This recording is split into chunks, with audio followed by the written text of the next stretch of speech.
आज हम लोग यूपीएससी का 2020 का जो क्वेश्चन पेपर है, पेपर 1, वो सेट ए डिस्कस करेंगे। ठीक है, तो पहला क्वेश्चन, इसमें टोटल 50 क्वेश्चन आज डिस्कस करेंगे और 50 क्वेश्चन पार्ट 2 में डिस्कस करेंगे। तो जो पहला क्वेश्चन है अबाउट द आधार कार्ड के बारे में है। ठीक है, आधार कार्ड मेटा डेटा जो है can not be stored for more than 3 months. 3 month से ज़्यादा नहीं स्टोर किया जा सकता है। तो ये सही है कि गलत है ये हमको नहीं पता, लेकिन इतना ज़रूर पता है कि यहाँ पर 3 मंथ की जगह 4 मंथ भी हो सकता है, 5 मंथ भी हो सकता है, 6 मंथ भी हो सकता है, 7 मंथ भी हो सकता है, 12 मंथ भी हो सकता है। नहीं पता हमको कुछ भी, क्योंकि यहाँ पर 3 मंथ्स पे जगह पे कुछ भी चेंज कर सकता है यूपीएससी। ठीक है, तो इसके बारे में हमको नहीं पता, तो ये मतलब कि क्वेश्चन हम गलत ही मान के चलेंगे, क्योंकि यहाँ पर इजीली यूपीएससी चेंज कर सकता है ये डेटा को। ठीक है, ये गलत ही मान के चलेंगे। ठीक है, तो 1 अगर गलत मान के चल रहे हैं तो डी ऑप्शन एलिमिनेट हो जाता है और ए ऑप्शन एलिमिनेट हो जाता है। फिर सेकेंड वाला देखते हैं क्वेश्चन। सेकेंड वाला स्टेटमेंट बोलते हैं, state can not enter into any contract with a private corporate to share of Aadhaar card data. तो प्राइवेट को क्यों आधार कार्ड का डेटा, प्राइवेट कॉर्पोरेट को क्यों आधार कार्ड का डेटा बेचेगा सरकार? किसी का प्राइवेसी का हनन हो गया। ठीक है, तो ये तो हमको सही लग रहा है।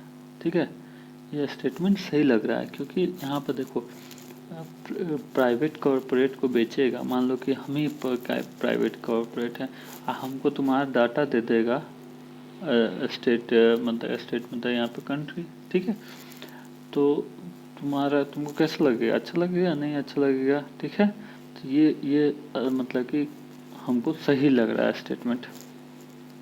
ठीक है, तो 2 स्टेटमेंट होना ही चाहिए, 2 स्टेटमेंट होना ही चाहिए। तो बी या सी में बी ही आंसर होगा। ठीक है, बी ही आंसर हो जाएगा। तो अब और कंफर्म हो जाते हैं। Aadhaar is mandatory for obtaining the insurance product. Insurance के लिए आधार मैंडेटरी ऐसा कुछ प्रोविज़न नहीं है। आधार कार्ड जब नहीं था, मान लो कि 2001 में आधार कार्ड नहीं था, तो तुम लोग का, तुम्हारे पापा का इंश्योरेंस नहीं हुआ था, तुम्हारे फुआ का इंश्योरेंस नहीं हुआ था, तुम्हारे मम्मी का इंश्योरेंस नहीं हुआ था, हुआ ही था। ठीक है, तो ऐसा कोई मैंडेटरी नहीं है कि आधार कार्ड के बिना से हो ही नहीं सकता। तो 3 ऑप्शन हो ही नहीं सकता है। ठीक है, मैंडेटरी वाला वर्ड ऐसे भी हार्ड है। ठीक है, ये हो नहीं सकता। तो फिर से हमको लगा कि सी हो नहीं सकता है, तो सी भी काट दो। ठीक है, फिर से बी पर डबल टिक कर दो, मतलब दोबारा टिक कर दो, कंफर्म हो ही रहा है। ठीक है, फोर्थ वाला देख लो, Aadhaar is mandatory to get the benefit fund out of the consolidated fund of India. तो ये हो सकता है जैसे कि अगर प्रधानमंत्री मान लो कि पब्लिक डिस्ट्रीब्यूशन पीडीएस का मान लो, तो वहाँ पर आधार कार्ड इनरोल करवाना ज़रूरी हो जाता है अगर राशन लेना है। ठीक है, या तुम्हारा क्या बोलते हैं वृद्धा पेंशन। ठीक है, या वीडो पेंशन, सबके लिए आधार कार्ड लेना ज़रूरी हो जाता है। तो ये हमको लग रहा है कि सही हो सकता है। ठीक है, जैसे यहाँ पर मैंडेटरी हार्ड वर्ड है, लेकिन यहाँ पर सही लग रहा है, तो ट्रिपल टिक कर दो बी में, तो जाहिर से आंसर हो जाएगा बी। ठीक है, ऐसे सॉल्व किया जाता है क्वेश्चन यूपीएससी का। तुमको सब चीज़ आएगा ऐसा कोई ज़रूरत नहीं है, लेकिन तुम नहीं बना पाएगा ऐसा भी कोई ज़रूरत नहीं है। ठीक है, तुमको बस उसमें सेलेक्ट करना है, तुमको विद्वान नहीं होना है, तुमको PhD नहीं करना है कुछ में, बस तुमको सिलेक्शन होना है बस, ठीक है। तो चलो नेक्स्ट क्वेश्चन, ऐसे ही इसका एक्सप्लेनेशन है, देख लो, ठीक है। तो यही बोल रहा है कि supreme court has ruled that Aadhaar card can not be stored in for more than 6 month, 6 month तक नहीं स्टोर किया जा सकता है, 6 मंथ से ज़्यादा तक। This nullified the provision in the act which allow to store such data for 5 years, ठीक है। फिर उसके बाद फॉर स्टेटमेंट करेक्ट बोल रहा है क्योंकि Aadhaar card mandatory to receive the subsidy benefit service fund. हाँ, गैस में भी देखो सब्सिडी मिलता है तुमको, तो उसमें भी आधार कार्ड से लिंक करवाना ज़रूरी हो जाता है, ठीक है। और IRDAI जो कि इंश्योरेंस को रेगुलेट करता है, वो एडवाइस किया है कि Aadhaar is not mandatory to obtain the insurance को मैंडेटरी नहीं, ऐसा कुछ नहीं है, ठीक है। फिर स्टेटमेंट 2 करेक्ट हो जाता है क्योंकि स्टेटमेंट 2 करेक्ट हो जाता है क्योंकि ऐसा बोला गया है कि आधार it includes the part of the section 57 which allows the provider private corporate to verify the Aadhaar data which was held unconstitutional, ठीक है। फिर नेक्स्ट क्वेश्चन देखते हैं। नेक्स्ट क्वेश्चन है कि, तो जूम कर देते हैं, ठीक है।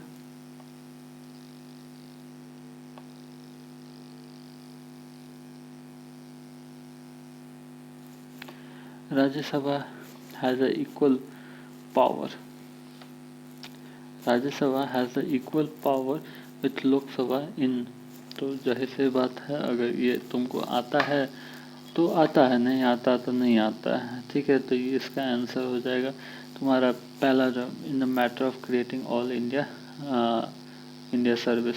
तो ऑल इंडिया सर्विस का पूरा पावर राज्यसभा के पास ही रहता है, ठीक है। अमेंडिंग द कॉन्स्टिट्यूशन, हाँ यही हो सकता है। अमेंडमेंट अगर राज्यसभा में पास हुआ तो उसको लोकसभा में पास होना चाहिए, अगर लोकसभा में पास हुआ तो वहीं पर क्लॉज हो गया, अगर राज्यसभा में नहीं पास हुआ तो वहीं पर क्लॉज हो गया। तो अमेंडिंग द कॉन्स्टिट्यूशन यही आंसर हो जाएगा, ठीक है।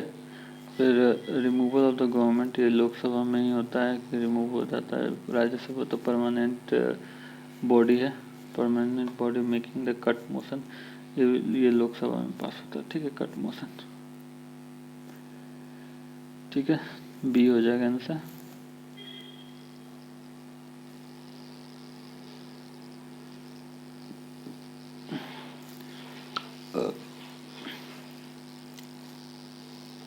अब MP लैड के बारे में बोल रहा है, ठीक है। MP लैड के बारे में बोल रहा है कि with reference to the fund under the member of a parliament local area development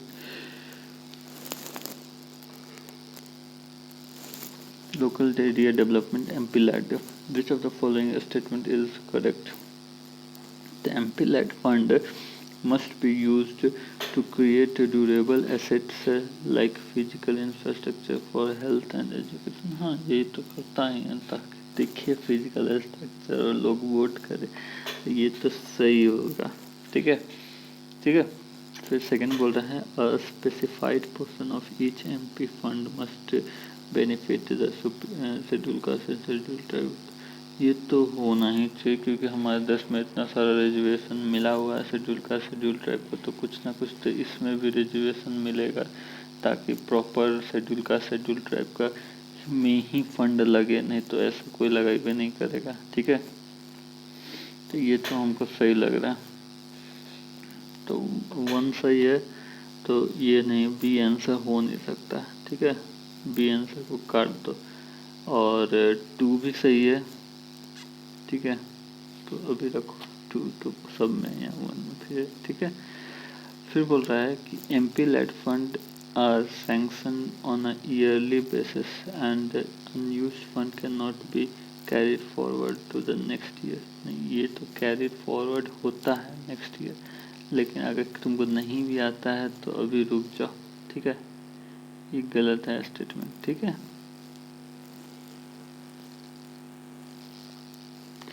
ये गलत है स्टेटमेंट, कैरी फॉरवर्ड होता है, ठीक है। तो अब 5 करोड़ मिलता है, ठीक है, 5 करोड़ 5 CR। तो फिर उसके बाद 4 बोल रहा है district authority must inspect at least 10% of the all the work under the implementations of every years। तो हम तुमको बताए हैं कि अगर एटलीस्ट रहे, मतलब कि और लेस रहे, परसेंटेज रहे जो कि लेस देन 50% रहे, तो हमेशा सही होता है ये स्टेटमेंट, ठीक है। लेस देन 50% जो रहे वो हमेशा सही होता है स्टेटमेंट। एटलीस्ट रहे मतलब कम से कम, एग्जैक्ट फिगर ना बोले लेकिन मोटा मोटी बोले, वो सब सही होता है। लेस देन 50% वाला जो स्टेटमेंट होता है वो सही होता है। और डिस्ट्रिक्ट अथॉरिटी करना ही चाहिए, इंस्पेक्ट करना चाहिए। नहीं करेगा तो पता नहीं वो यूज किया है कि नहीं किया है, कैसे पता चलेगा, ठीक है। तो ये हमको सही लग रहा है स्टेटमेंट। तो 4 सही है, तो 4 सही है तो इसमें डबल टिक मार दो, ठीक है। 4 सही है तो इसमें डबल टिक मार दो, तो जाहिर सी बात है कि डी ऑप्शन ही सही होगा फिर तो, ठीक है। डी ऑप्शन पे मार दो टिक, हो गया तुम्हारा, सही हो गया आंसर, ठीक है।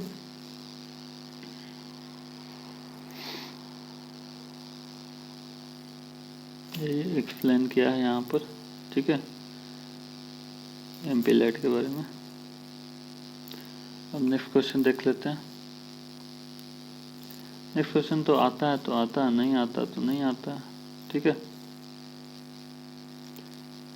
बोल रहा है which one of the following category of fundamental right incorporated against the untouchability as the form of discrimination.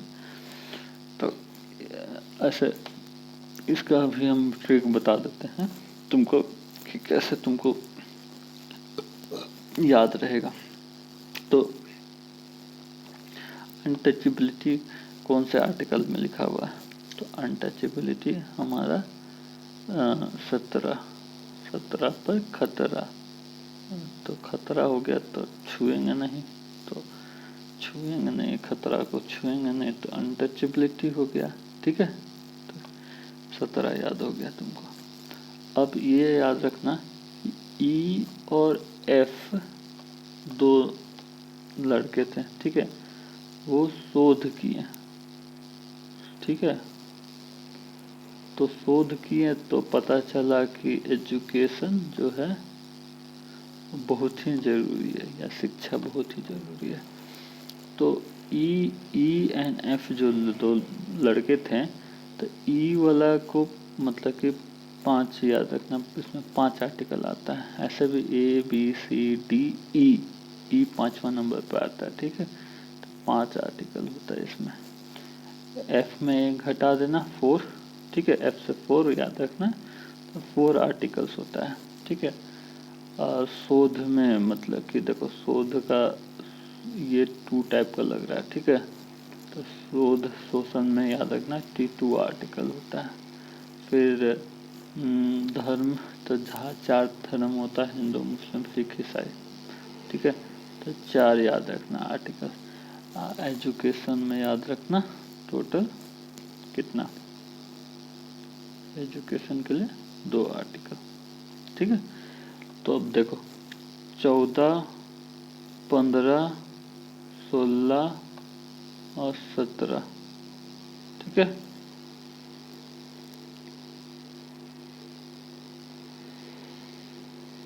16, 17, 18 ये आ जाता है तुम्हारा ई में, ठीक है। फिर 19,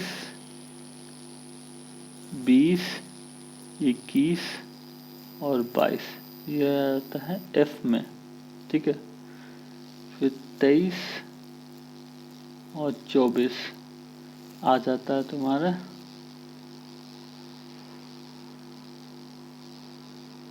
शोषण, स से याद रखना शोषण, ठीक है, शोषण। 23 वाला कौन सा आर्टिकल है कि मतलब कि ह्यूमन ट्रैफिकिंग नहीं होगा। 24 वाला क्या आर्टिकल है, जो कि 14 साल की उम्र के लेस है तुम्हारा फैक्ट्री में नहीं काम कर सकता है, ठीक है, ये सब है, ठीक है। और धर्म वाला कितना है, 25 से स्टार्ट होता है, 25, 26, 27, 28, ठीक है। और 29 और 30 तो पता ही है कि एजुकेशन से रिलेटेड है, ठीक है। अब नहीं ना भूलोगे तो बता दो फंडामेंटल राइट किस में आता है। तो फंडामेंटल राइट जो आता है इक्वालिटी में, ई से याद रखो इक्वालिटी, ठीक है, एफ से याद रखो फ्रीडम, ठीक है, यानी कि डी ऑप्शन हो जाएगा। चलो फिर नेक्स्ट क्वेश्चन देखते हैं।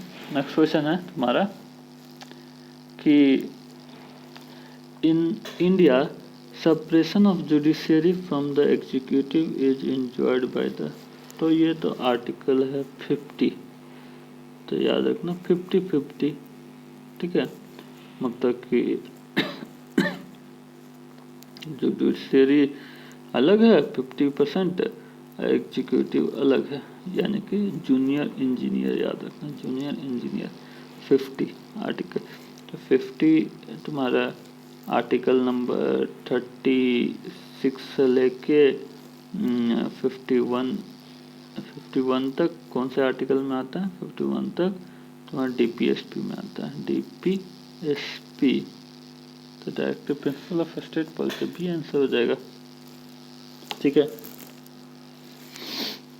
अब 51A जो होता है वो फंडामेंटल ड्यूटी से होता है, ठीक है। कौन से अमेंडमेंट में ऐड किया गया था, तो 1974 42nd अमेंडमेंट में, ठीक है।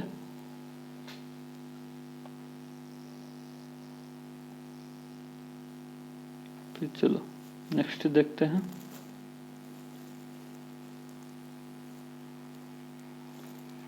नेक्स्ट क्वेश्चन बोल रहा है कि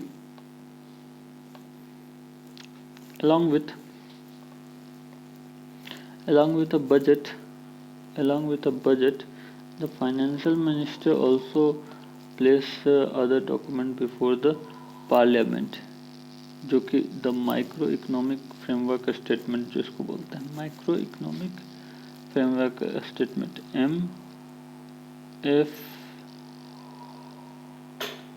MEF, ठीक है, MEFS, micro economic framework statement.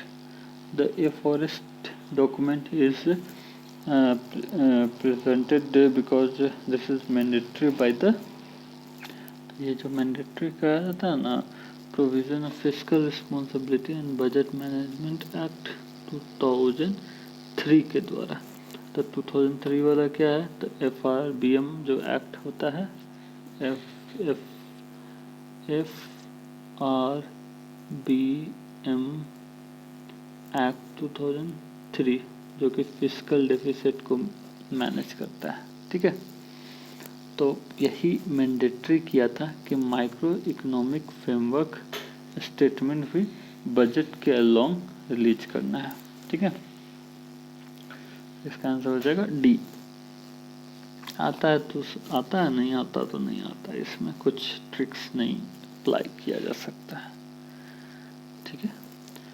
फिर नेक्स्ट क्वेश्चन है कि the constitution is the constitutional government by definition is government by legislature। तो लेजिस्लेचर का क्या काम है, लॉ बनाना, ठीक है। तो सऊदी अरब में कोई लॉ नहीं बनाता होगा, लेजिस्लेचर होगा ही होगा, तो लेकिन वो मोनार्क है, कॉन्स्टिट्यूशन से नहीं वर्क करता है, तो ये तो हो ही नहीं सकता है, ठीक है। Popular government, Gaddafi popular government नहीं था, Osama bin Laden Taliban popular government नहीं था, तालिबान तो पॉपुलर गवर्नमेंट है, ठीक है। तो कॉन्स्टिट्यूशन से चला नहीं, ऐसा नहीं, तो ये भी नहीं, गलत हो जाएगा। तो मल्टी पार्टी गवर्नमेंट, अब मल्टी पार्टी गवर्नमेंट है तो यानी कि ये यूएस यानी कि कॉन्स्टिट्यूशन से नहीं काम करता है, कॉन्स्टिट्यूशनल गवर्नमेंट नहीं है यूएस, क्योंकि वहाँ तो दो ही पार्टी है, ये भी गलत हो जाता है। ठीक है, तो बचा कौन सा, लिमिटेड गवर्नमेंट, लिमिटेड गवर्नमेंट ही बचा, तो जो बचा वही आंसर। ठीक है, क्योंकि कॉन्स्टिट्यूशन ऐसे भी जो लिखा है उसी उतना में ही काम करना है हम लोग को, उससे बियॉन्ड नहीं काम कर सकते। तो लिमिटेड गवर्नमेंट है, लिमिटेड लिमिट कर दिया है हम लोग को। ठीक है, तो यानी कि डी आंसर हो जाएगा। अब देखो ये तुम्हारा अगर समझ है तो ये क्वेश्चन बन सकता है, कोई हार्ड नहीं है। ठीक है, लेकिन बस वही है कि समझ होना चाहिए। ठीक है, ये समझ जो आएगा वो तुमको पढ़ते पढ़ते आएगा समझ। ठीक है, अब नेक्स्ट क्वेश्चन में चलते हैं हम लोग। ठीक है, तो नेक्स्ट क्वेश्चन बोल रहा है कि other than the fundamental rights which of the following part of the constitution of India reflect the principle and provision of universal declaration of the human right,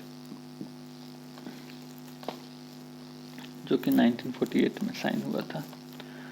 तो प्रियम्बल में बोला जाता है, डीपीएसपी में इसके बारे में, ह्यूमन राइट के बारे में बोला जाता है, फंडामेंटल राइट्स में बोला जाता है ह्यूमन राइट के बारे में।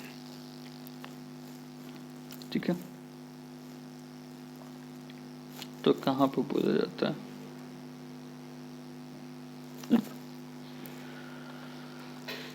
तो प्रियम्बल में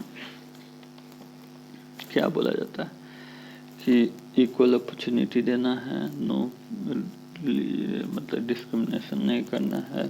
ठीक है, तो ये सब तो ह्यूमन राइट में होना ही चाहिए, तो ये तो होगा ही होगा। डीपीएसपी में भी वीकर सेक्शन को लीगल सपोर्ट प्रोवाइड करना है, वर्क वेजेस अच्छा होना चाहिए वगैरह वगैरह। ठीक है, प्रेगनेंसी मैटरनिटी रिलीफ 42 वाला में वर्क अच्छा होना चाहिए 41 में। ठीक है, राइट टू ऑफ एम्प्लॉयमेंट 41 में। ठीक है, तो ऐसा है, तो ये भी होगा ही होगा, क्योंकि ये भी ह्यूमन राइट्स के बारे में बताता है।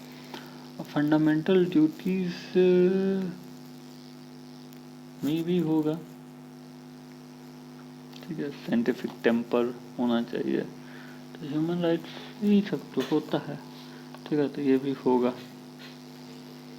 ठीक है, इसमें नहीं होगा ऐसा कुछ हम कंफर्म बोल नहीं सकते, तो जब कंफर्म नहीं होगा ऐसा नहीं बोल सकते हैं तो वो सही ही होता है। ठीक है, ठीक है, अब जैसे कि बोला हुआ कैट के 4 पैर होते हैं। ठीक है, कैट के 4 पैर होते हैं, तो अगर तुमको नहीं भी पता है कि कैट के 4 पैर होते हैं कि नहीं होते हैं, ठीक है, कंफर्म नहीं भी पता है, तो जो है तो उसको हमको सही मानना है। ठीक है, कंफर्म तुमको पता है कि नहीं होता है, 4 कैट के 3 ही पैर होते हैं, तुमको कंफर्म पता है, तब इसको ये करो। ठीक है, गलत या सही जो मानना है मारो। ठीक है, लेकिन जब नहीं पता है कि कैट के 4 पैर होते हैं कि नहीं होते, तो उसको तुम सही मान के चलोगे। ठीक है, तो तुमको पता नहीं है कि मतलब कि ह्यूमन राइट के बारे में बात किया जाता है फंडामेंटल ड्यूटी में कि नहीं, तो ये नहीं पता है, तो तुम इसको करेक्ट मान के चलोगे, तो इसका आंसर हो जाएगा डी। ठीक है,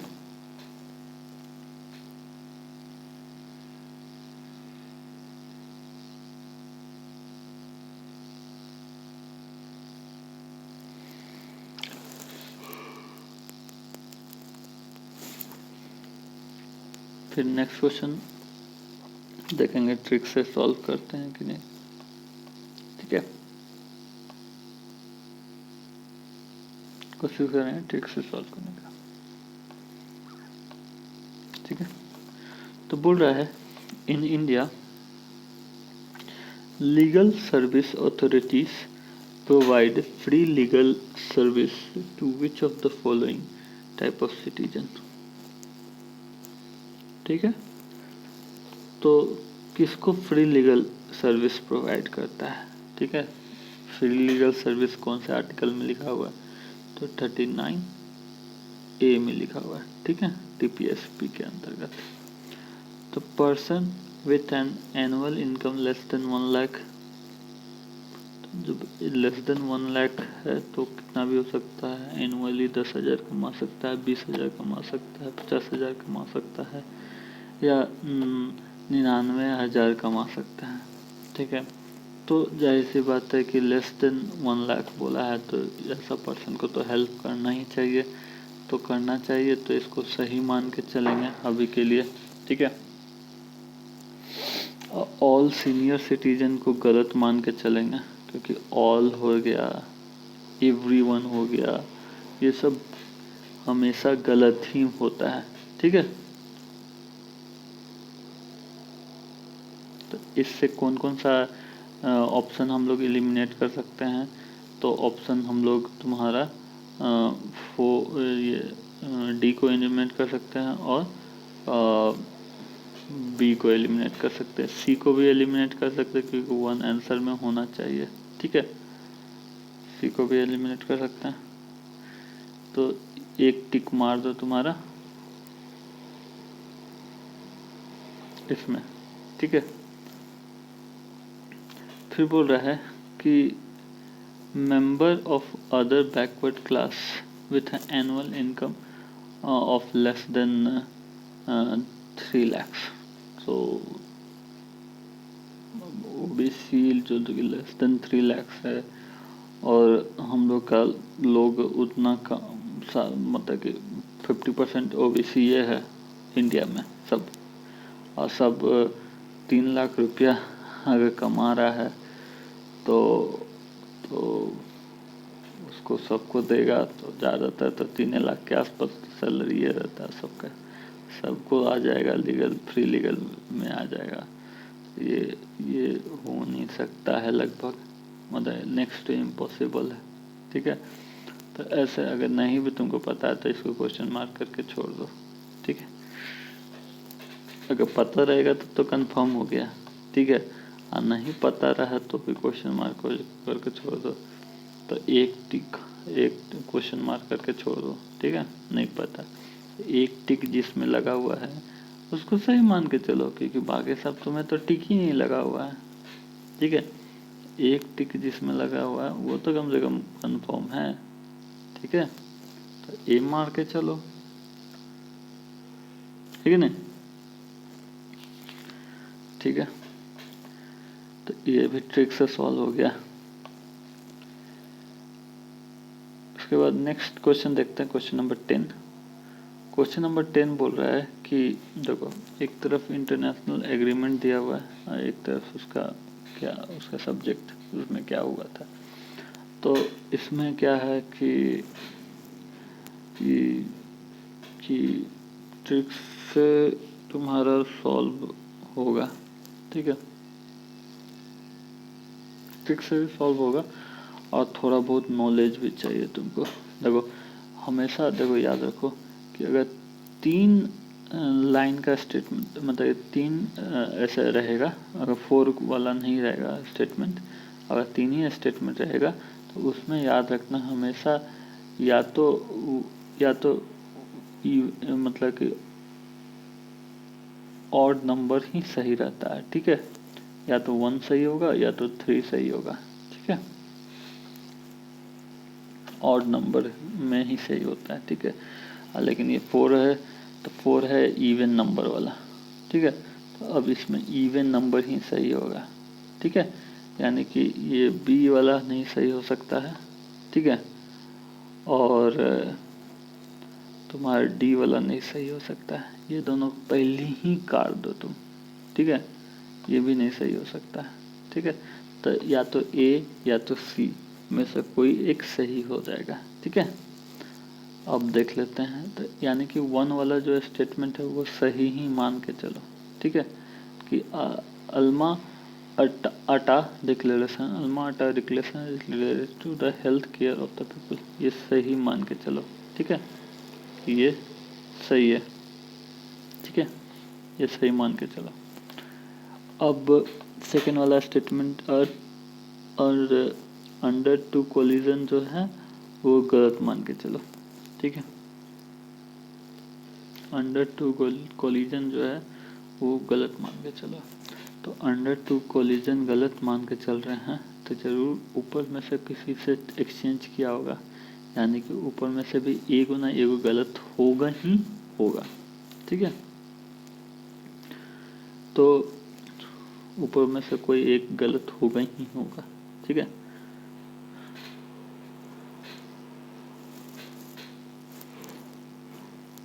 और ऊपर में पहला वाला सही मान के चल रहे हैं तो नीचे में से कोई एक सही होगा ही होगा। ऊपर में से एक गलत, 4 को देखेंगे तो ऊपर में से कोई एक गलत होगा ही होगा, और सबसे ऊपर वाला से देखेंगे तो 2 और 3 में से कोई ना एक सही होगा ही होगा, ठीक है। तो सेकेंड वाला देख लेते हैं स्टेटमेंट कि Hague convention is related to biological and chemical weapons, ठीक है।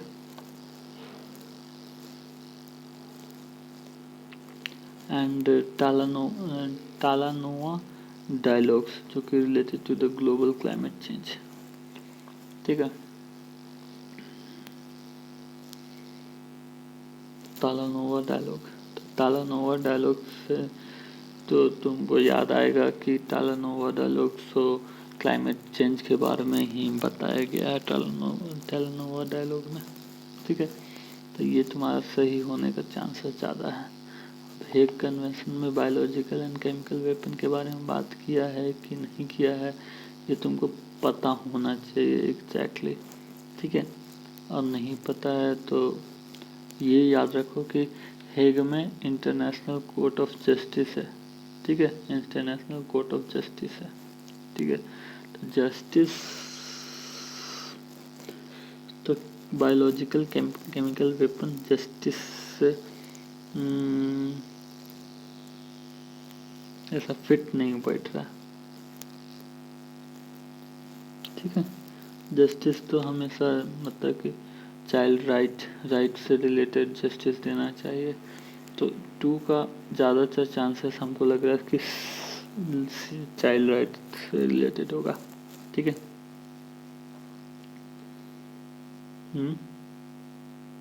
है ना।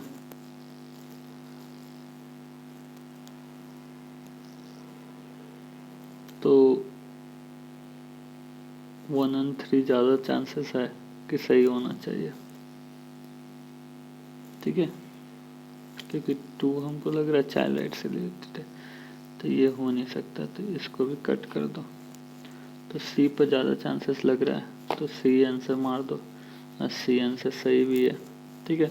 ये होता है मतलब कि ट्रिक से सॉल्व करने का। अगर तुमको नहीं भी पता है तो अपना ट्रिक लगाओ, सॉल्व करो, और क्या। टालानोवा डायलॉग जो कि United nation framework convention on climate change began in 2018 to facilitate part B to take a stock to progress post Paris,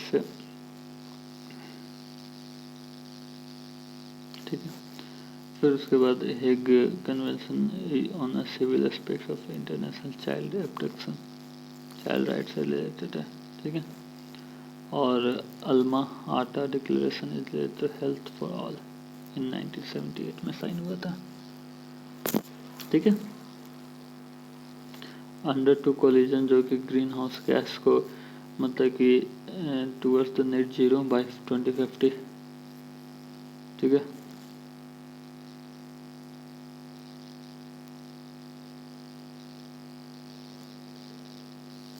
फिर नेक्स्ट क्वेश्चन देख लेते हैं। नेक्स्ट क्वेश्चन बोल रहा है कि the parliamentary system of the government is one in which. अब parliamentary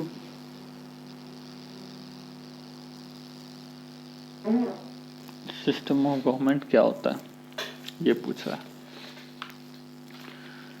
तो ये parliamentary system of government is one which all parties in the parliament are represented in a government. तो गवर्नमेंट में तो ऑल पार्टी नहीं है, opposition चुपचाप से बैठा रहता है, ठीक है, ठीक है। तो लेकिन तो भी हम लोगों में पार्लियामेंट्री फॉर्म ऑफ गवर्नमेंट होता है, सिस्टम का गवर्नमेंट है, तो ये हो नहीं सकता, ये तो हो नहीं सकता, ठीक है। अब भी बोल रहा है कि the government is responsible to the parliament and can be removed by it.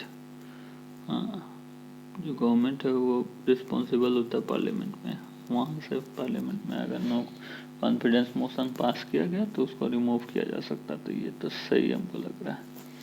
फिर government is elected by the people and can be remove by them. नहीं, एक बार इलेक्ट कर दिया तो जब तक उसके पास कॉन्फिडेंस है तब तक एंजॉय करेगा, वहाँ पर कोई दिक्कत नहीं है, तो ये सी हो नहीं सकता। और उसके बाद government is chosen by the parliament but can not be remove by it before the completion of the fixed terms. तो चूज बाय द पार्लियामेंट नहीं, चूज तो किया जाता है गवर्नमेंट को पब्लिक के द्वारा, and can not be remove by it, नहीं रिमूव किया जा सकता पार्लियामेंट जब नो कॉन्फिडेंस मोशन पारित हुआ तो, ठीक है, तो ये गलत है, तो एक ही आंसर सही लग रहा है, तो बी आंसर हो जाएगा, ठीक है। फिर नेक्स्ट क्वेश्चन में आ जाते हैं कि which part of the constitution of India declare the idea of welfare state. तो ये तो तुम्हारा डीपीएसपी में है, आता है तो आता, नहीं आता तो नहीं आता है, ठीक है। वेलफेयर स्टेट का डीपीएसपी में है, याद रखना। फिर नेक्स्ट क्वेश्चन है 13 नंबर क्वेश्चन कि पहला है क्वेश्चन कि a constitution of India define the basic structure in terms of the federalism, secularism, fundamental rights and democracy. हमेशा याद रखो, कॉन्स्टिट्यूशन किसी भी चीज़ को डिफाइन नहीं किया है, अगर कहीं पर भी डिफाइन आता है तो वो आंख बंद करके उसको गलत मान लो, ठीक है। फिर सेकेंड स्टेटमेंट बोल रहा है the constitution of India provide judicial review to safeguard the citizen liberties and to preserve the idea on which the constitution is based. हाँ, जुडिशियल रिव्यू तो करता है, कोर्ट करते रहता है हमेशा जुडिशियल रिव्यू, तो सेकेंड वाला स्टेटमेंट तो सही है, कोर्ट हमेशा जुडिशियल रिव्यू करते रहता है, ठीक है। हमेशा देखता है कि जैसे हाल फिलहाल में फार्म बिल आया था तो उस पर चला गया था सब सुप्रीम कोर्ट पर, तो वो वाला स्ट्रक डाउन कर दिया कि अभी के लिए रुक जाओ, फिर से देखो फार्म बिल को, वगैरह वगैरह, ठीक है। तो बी आंसर हो जाएगा इसका। अब नेक्स्ट क्वेश्चन बोल रहा है कि one common agreement between Gandhian and the Marxist is. One common agreement between the Gandhian and Marxist, तो दोनों का विचार तुमको पता होना चाहिए, गांधीयन का विचार और मार्क्सिस्ट का विचार, अगर पता है तो भी मार पाओगे, नहीं तो इसमें नहीं मार पाओगे। तो ऐसे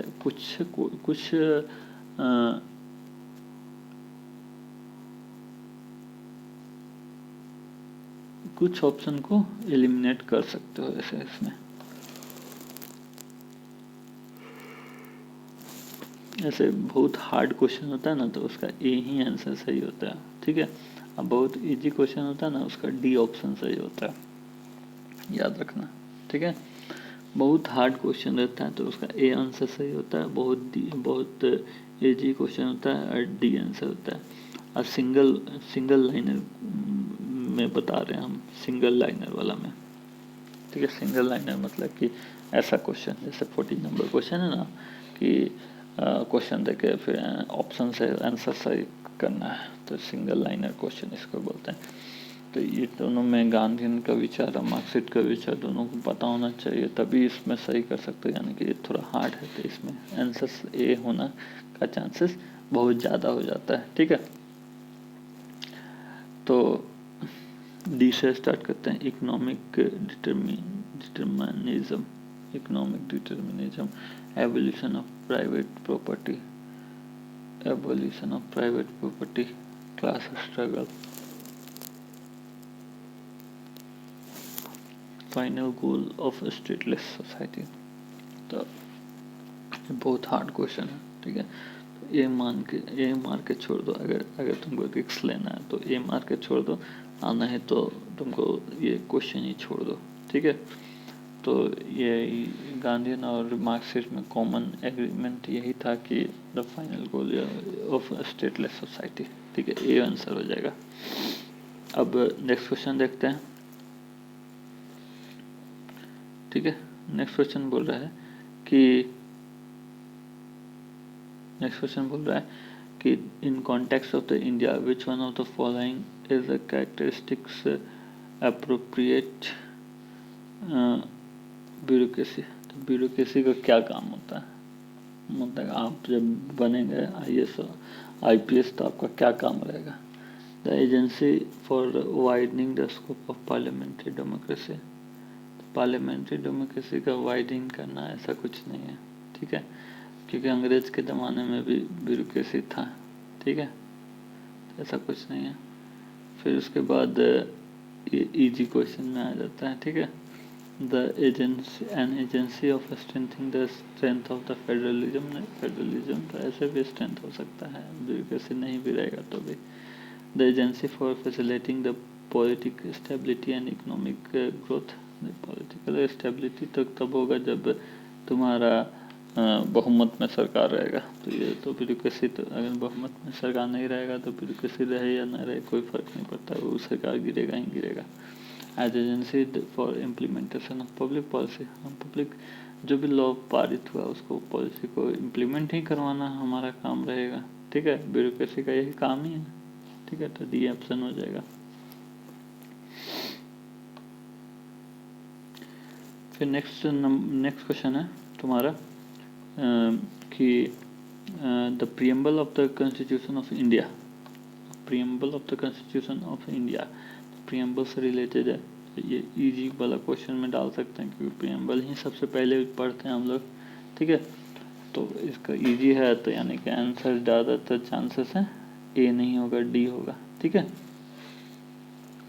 the preamble of the constitution of the India is a part of the constitution but not a legal effects. A part of the constitution but not no legal effect। तो ये कुछ हद तक सही हो जाएगा, होता है कि लीगल इफेक्ट नहीं होता है उसका, पार्ट ऑफ द कॉन्स्टिट्यूशन है, not a part of the constitution, तो ये तो गलत ही हो जाएगा, ठीक है। फिर part of the constitution and has the same legal effect नहीं है, ठीक है। A part of the constitution but part of the constitution no legal effect है, independently of the other parts, independent भी है, ठीक है। डी ऑप्शन हो जाएगा, ठीक है। ये इजी क्वेश्चन है, इजी क्वेश्चन में ए ऑप्शन नहीं होता है। यहाँ से तुम्हारा अगर तुमको ए एलिमिनेट करना है तो यहाँ से कर लो, ठीक है। हाँ, नेक्स्ट क्वेश्चन में देखते हैं। नेक्स्ट क्वेश्चन है कि तुम्हारा इसमें पता है तो पता है, नहीं पता है तो नहीं पता है कि गोल्ड ट्रेस क्या होता है। Gold trace reserve trace refers to the reserve tranche tranche या गोल्ड ट्रेंच, ये क्या होता है। तो loan system of the World Bank का लोन सिस्टम है। One of the operation of central bank यानी RBI का एक ऑपरेशन है। द क्रेडिट सिस्टम ग्रांटेड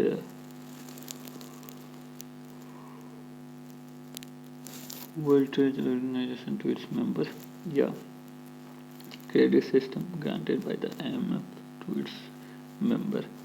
तो ये एक तरह से गोल्ड ट्रेंच जो है ना वो इजी क्वेश्चन है, क्योंकि ये सबको पता होना चाहिए। टर्म बहुत ही ज़्यादा टर्म्स है, ये तुम्हारा मेंशन होता है पूरा ऑल ओवर द न्यूज़ में हर साल। और ये अगर तुम IMF के बारे में ये इंटरनेशनल मॉनेटरी फंड के बारे में पढ़ोगे तो वो मतलब कि कैश को रिजर्व रखता है in the form of gold, ठीक है। स्पेशल ड्राइंग राइट, ठीक है, ये सब के फॉर्म में कैश को रखता है, ठीक है, तो क्रेडिट देता है, ठीक है, तो ये IMF से रिलेटेड होगा, ठीक है, डी ऑप्शन हो जाएगा।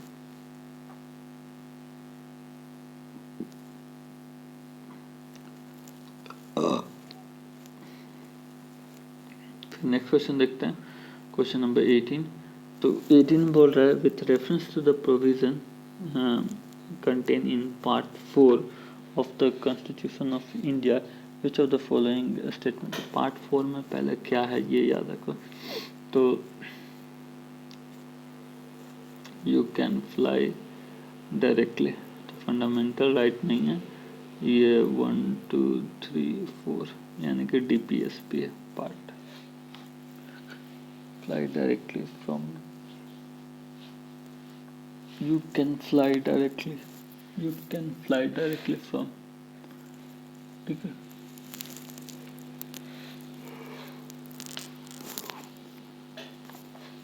तो DPSP के बारे में बोल रहा है। तो पहला बोल रहा है कि they shall be enforceable by court. अब DPSP में याद रखना कि इन्फोर्सेबल बाय द कोर्ट होता ही नहीं है, फंडामेंटल राइट्स से इन्फोर्सेबल बाय कोर्ट होता है, लेकिन DPSP नहीं होता है, ठीक है। तो 1 को एलिमिनेट कर दो तो C वाला एलिमिनेट हो गया, A एलिमिनेट हो गया, और 2 वाला सही होगा, they shall not be enforceable by the court. तो ये जब फोर्सेबल नहीं होगा तो इन्फोर्सेबल होगा ही होगा, ऐसी बात है।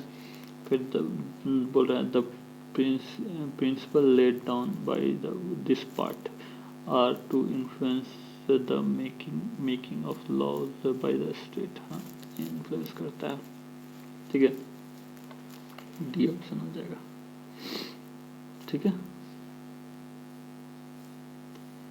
फिर उसके बाद नेक्स्ट क्वेश्चन देखते हैं। नेक्स्ट क्वेश्चन है कि कंसीडर द फॉलोइंग स्टेटमेंट। पहला जो स्टेटमेंट बोल रहा है, according to the constitution of India a person who is eligible to vote can be made a minister in the state for 6 months even if he or she is not a member of the legislature of the state of that state, ठीक है। According to the Representations of the People Act 1951, ठीक है, पहला बोला, according to the constitution of India person who is eligible to vote में eligible मतलब eligible vote का कितना 18 ईयर्स होना चाहिए, can made a minister of the state for 6 months। Minister 6 months बना सकता है, लेकिन 18 साल का नहीं, मिनिमम तो एज जो 25 साल का होना चाहिए तब ना बनेगा मिनिस्टर, ठीक है। तो ये तो गलत हो गया statement. According to the representation of people act 1951, a person convicted of a criminal offense and sentenced to the imprison of 5 years is permanently disqualified for contesting the election even after the release from the prison। तो ऐसा कोई provision है? ऐसा तो provision मतलब कि होना तो नेक्स्ट टू इम्पॉसिबल है, क्योंकि सब लोग जेल जाता है, फिर कुछ साल के लिए बैठता है, फिर तो इलेक्शन लड़ता है, ठीक है। जैसे जेपी आंदोलन में जेपी जी भी जेल गए थे, तो ऐसा तो है कि तुम्हारा वो इलेक्शन नहीं लड़ सकता है, ऐसा कुछ नहीं है, ठीक है। तो ये गलत होगा, ठीक है। तो इसका आंसर हो जाएगा आंसर डी, ठीक है। According to the Representation of People Act, a person convicted for any offence and sentenced to imprison for not less than 2 years shall be disqualified for a date of such conviction and shall continue to disqualified for further period of 6 years since his release। मतलब 6 साल तक ही disqualified रहेगा, फिर तो लड़ ही सकता है। Sorry. फिर नेक्स्ट क्वेश्चन है कि कंसीडर द फॉलोइंग स्टेटमेंट। ठीक है, प्रेसिडेंट ऑफ इंडिया, प्रेसिडेंट के बारे में बोल रहा है, can summon a session of parliament such a place as he's think fit. हाँ, प्रेसिडेंट समन कर सकता है कहीं भी। ठीक है, ये बिल्कुल सही है, ये बिल्कुल ही सही है।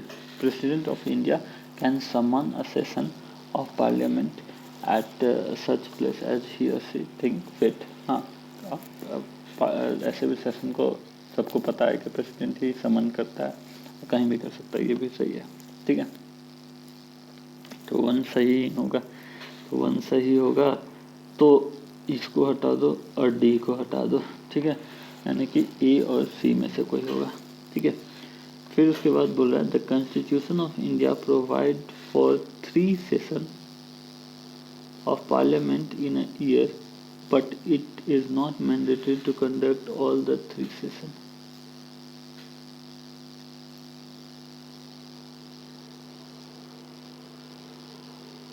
थ्री सेशन, हाँ, लेकिन मिनिमम 2 सेशन तो कंडक्ट करना ही है। ठीक है, 3 सेशन के बारे में ऐसा कुछ नहीं बोला है, लेकिन हाँ इतना बोला है कि 6 मंथ का गैप नहीं होना चाहिए, मतलब 6 मंथ तक कहीं गैप होना चाहिए से कम। ठीक है, तो सेकंड वाला में अभी नहीं बोल सकते हैं, ऐसे भी सेकंड वाला ऑप्शन है ही नहीं मेरे पास, तो ये गलत ही मान के चलेंगे। ठीक है, there is no minimum number of days of that parliament is required to meet in a year. No minimum number of days, ये तो सही हमको लग रहा है कि मिनिमम नंबर ऑफ डेज नहीं होता है। ठीक है, आज बुलाया और शाम तक ही ख़त्म करके और भेज सकता है, ऐसा भी होता है। ठीक है, जैसे कोरोना में हुआ था, कोविड में। ठीक है, 1 दिन में ही बुला के ख़त्म करके भेज दिया।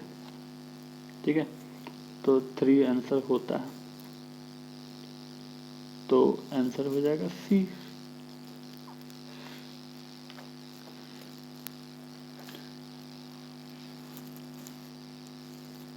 कोरोना काल में तुमको ये भी पता है कि मिनिमम मतलब कि मिनिमम डे रहेगा तो इन्फेक्शन होने का चांसेस रहेगा, तो मिनिमम डे ऐसा कुछ नहीं है, तो 1 दिन में ही बुला के अपना ख़त्म करके सेशन को भेज देता सबको घर। ठीक है, तो इतना दिमाग लगा सकते हो तुम। अब नेक्स्ट क्वेश्चन देखते हैं। Next question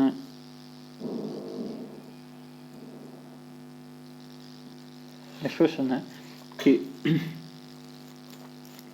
with reference of the history of India consider the following pair. अब पेयर है, अब ये बताना है कि इसमें कौन सही है। इसमें मतलब मेनली तुमको आता है तो सही मान सकते हो, नहीं आता है तो नहीं मान सकते हो, लेकिन थोड़ा सा हम लोग ट्रिक तो भी देखेंगे। ठीक है, इसमें तो बोल रहा है अनुराग in charge of treasury of the state.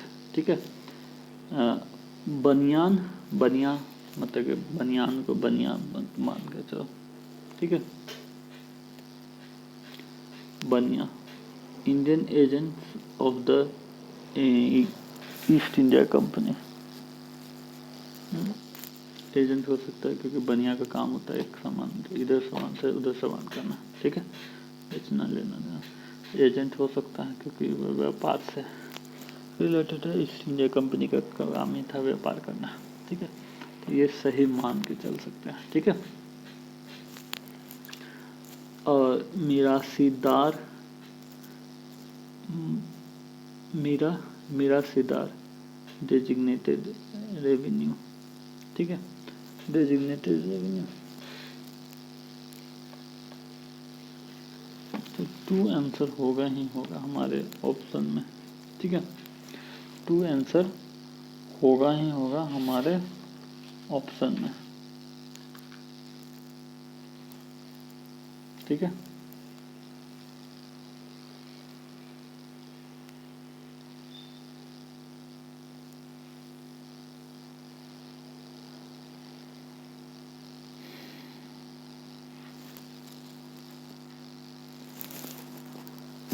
ठीक है, तो 2 ऑप्शन होगा ही होगा, यानी कि सी ऑप्शन हो ही नहीं सकता है, सी ऑप्शन हो ही नहीं सकता है, यानी कि ए बी और डी, ए बी डी में से कोई ना कोई एक होगा ही होगा।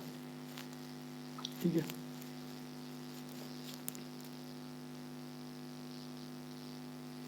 तो इसमें कंफर्म नहीं बता सकते हैं कौन सा सही होगा कौन सा गलत होगा। ठीक है, इसके लिए तुमको एकदम मतलब कि पता होना चाहिए क्या कौन सा होगा। ठीक है, ठीक है, इसका आंसर है बी, यानी कि अब देख लेते हैं, बी आंसर है, यानी कि 2 और 3 सही है।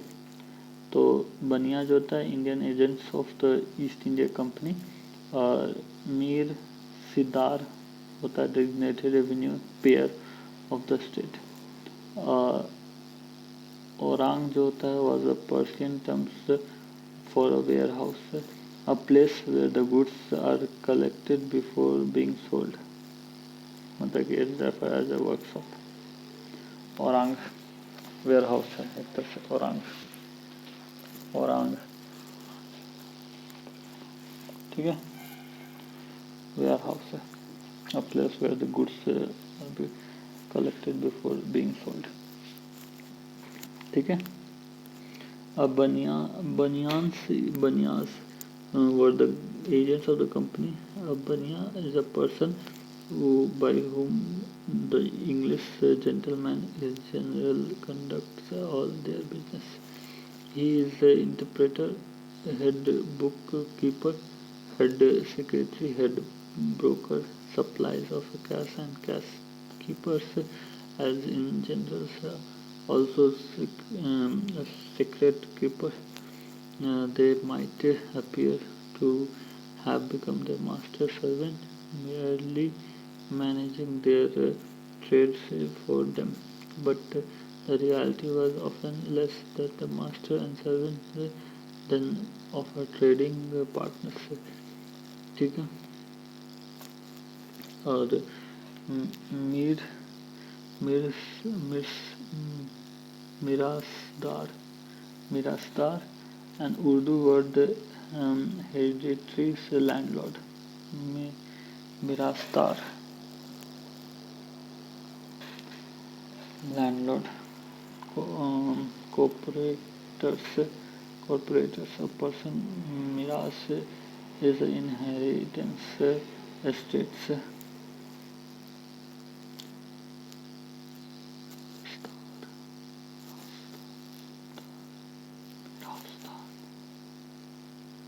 ठीक है, मिरासीदार मिरासीदार। ठीक है, अब नेक्स्ट क्वेश्चन देख लेते हैं, क्वेश्चन नंबर 22। क्वेश्चन नंबर 22 बोलता है कि with reference to religious history of India consider the following statement. पहला स्टेटमेंट बोल रहा है कि Sitaviravedi belongs to the Mahayana Buddhism। ठीक है, Sitaviravaedi belongs to Mahayana Buddhism। और उसके बाद बोल रहे हैं Loktaravadin sects was an offshoot of Mahasangika sects of Buddhism। फिर थर्ड बोल रहा है कि deifications of deification of the मतलब भगवान Buddhism by Mahasanghika fostered the Mahayana Buddhism. Third वाला तो सही है, महायाना बुद्धिज्म में ही डेटिफिकेशन हुआ था। ठीक है, तो थर्ड वाला तो सही है, यानी कि ए ऑप्शन हो नहीं सकता है। ठीक है, ए ऑप्शन हो नहीं सकता है।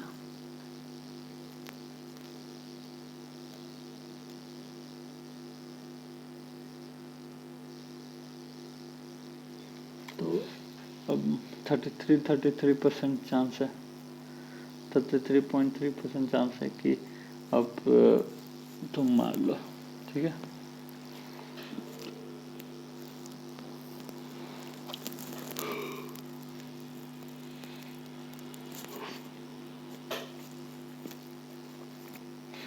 तो पहला और दूसरा में से कोई अगर एक भी अगर कुछ सही कर सकते हो तो या गलत कर सकते हो तो निकल सकता है इसमें आंसर।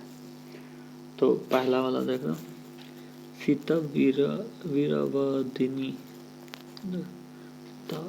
स्थाई वीरावादिनी, स्थाई वीरावादिनी, स्था वीरावादिनी belongs to Mahayana Buddhism. Lokottaravadini sects was an offshoot of Mahasanghika sects of Buddhism. Second वाला तो सही लग रहा है, लोकेतेश्वर।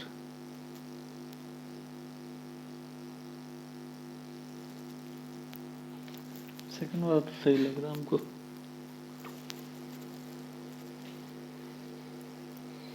सेकंड वाला सही है तो सी होना नहीं हो सकता है, तो सी भी काट दो।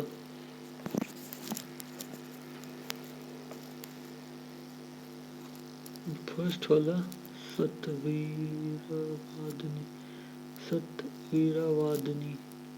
belongs to the Mahayana Buddhism. Hinayana भी हो सकता है।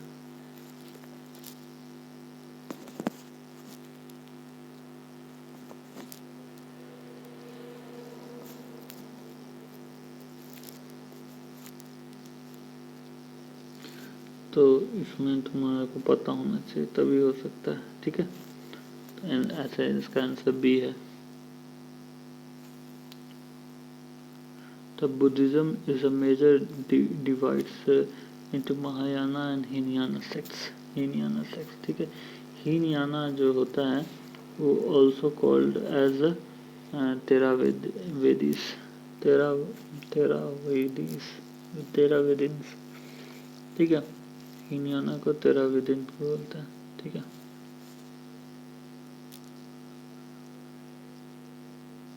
Except the authority of Pali canon of ancient Indian Buddhists and trace the sectarians linkage back to the elders who follow in a tradition of senior monks of the first Buddha Sangha or community. Thus, the Theravada is called as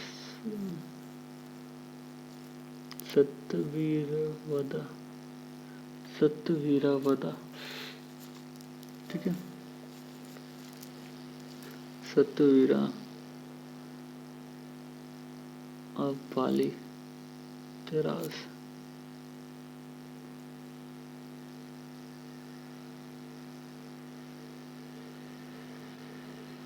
सतवीरावदा मतलब कि हीनयान बोलते हैं, जो पहले के monk बोले हैं वही सत्य है, ठीक है।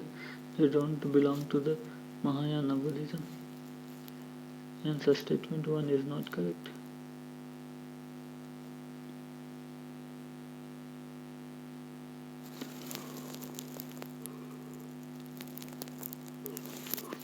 अब स्टेटमेंट 2 में बोल रहा है कि लोकतारावादिनी was one of the early Buddhist school and was a branch of Mahasanghika sects. Answer statement 2 is correct.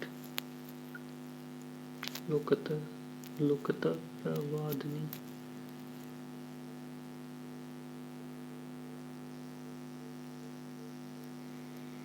ठीक है। फिर Mahasanghika was the early Buddhist schools of India that in its view of natures of the Buddhas was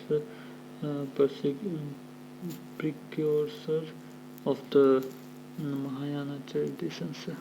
The Mahasanghika believe in the pluralities of the Buddhas who was Samramudana. The two main aspects of the Buddha can be seen in the Mahasamghika teachings, ठीक है। तो Buddhism Jainism के लिए एकदम deep knowledge तुमको होना चाहिए, हमेशा याद रखना, डीप नॉलेज होना चाहिए, ठीक है, पूरा डीप नॉलेज होना चाहिए इसमें। फिर 23 नंबर क्वेश्चन बोल रहा है कि विच of the following statement is correctly explain the impact of industrial revolution on India during the first half of the 19th century। Industrial revolution first half of the 19th century, first half मतलब कि 1800 से लेकर 1849 तक, मतलब 50 तक, first half. Indian handicraft was ruined, बिल्कुल सही है। Machines were introduced in Indian textile industry in a large number। Machine यहाँ से नहीं, वहाँ से रॉ मटेरियल उठा कर वहाँ ले जाता था। रेल लाइन लेड कैसे होगा? रेल लाइन 1853 में हुआ था रेल लाइन लेड, ठीक है। और heavy duties were imposed on British manufacture पर, नहीं इंडियन मैन्युफैक्चर पर हेवी ड्यूटीज, यानी ये ऑप्शन आ जाएगा, ये सही है, ठीक है, कॉमन सेंस से बन जाएगा ये क्वेश्चन। फिर नेक्स्ट क्वेश्चन है कि 24 नंबर क्वेश्चन है कि rise of Pratihara under the king Bhoj, ठीक है, establishment of Pallava's power Mahendra Varman one. फिर establishment of Chola power by Parantaka one, और Pala dynasty founded by Gopala. अब what are the correct chronological order of the above events starting from earliest time, ठीक है। तो rise of Patihara under the king Bhoj, establishment of Palace power in by under the Mahendravarman one, or establishment Chola's power in by the Parantak one, Pala dynasty found by the Gopala। तो इतना तो पता है कि पाला dynasty Pratihara के बाद आया था, ठीक है। तो 4 इधर साइड में रहेगा और 1 इधर साइड में रहेगा, ठीक है।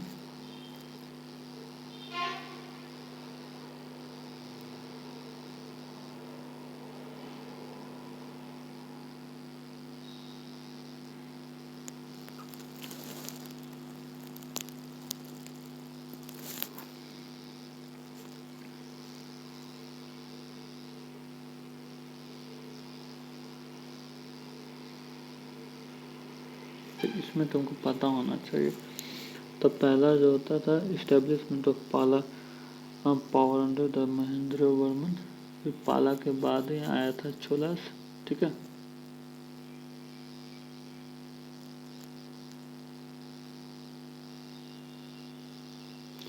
उसके बाद हुआ था तुम्हारा Pala's dynasty founded by Gopala, फिर उसके बाद आया था rise of Pratihara under the king Bhoj, ठीक है।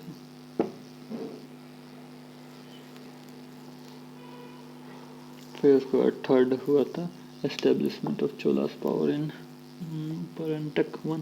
तो ये आता है तो सही मार सकते, नहीं आता है तो छोड़ दो, ठीक है। तो सी हो जाएगा आंसर, ठीक है, सी हो जाएगा आंसर। फिर नेक्स्ट क्वेश्चन देखते हैं। नेक्स्ट क्वेश्चन है तुम्हारा कि